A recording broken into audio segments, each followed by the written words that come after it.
The goal of this simulation is to create an assay to test the effectiveness or efficacy of our own designed guide RNAs to cleave the CCR5 target DNA. The materials used in these experiments are gRNA-A, gRNA-B, gRNA-C, CCR5 DNA, Cas9 protein, DNA ladder, control guide RNA, the buffer solution, and water. And of course, the 6 test tubes and one ice bucket. Ang goal is i-test yung tatlong guide RNA sa capability nila na makat yung human CCR5 gene with CRISPR-Cas9 sa DNA cleavage assay. So, ang unang nilagay sa test tube A ay DNA ladder solution.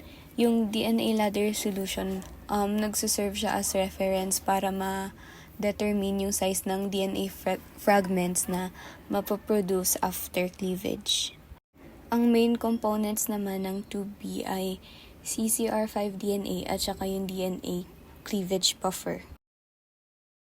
Sa tube C naman, DNA cleavage buffer, Cas9 protein, control guide RNA, at saka CCR5 DNA.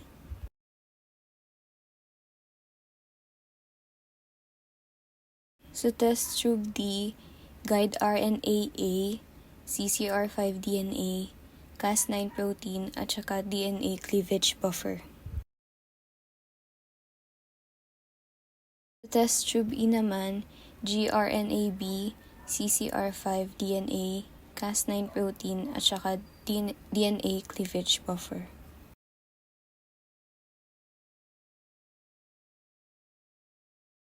And finally, sa test tube F, gRNA-C, CCR5 DNA, Cas9 protein, and DNA cleavage buffer. So, kung mapapansin natin, halos lahat ng test tubes merong DNA cleavage buffer. Ito ay dahil ang DNA cleavage buffer ay nagpi-play siya ng critical role sa pag-optimize ng experimental conditions. Ini-ensure ng buffer na ma-maintain yung effective interaction ng Cas9 protein and ng gRNA with the target gene. And ang DNA ladder naman ang nagsiserve as reference para ma-determine yung size ng DNA fragments na napoproduce after ng cleavage.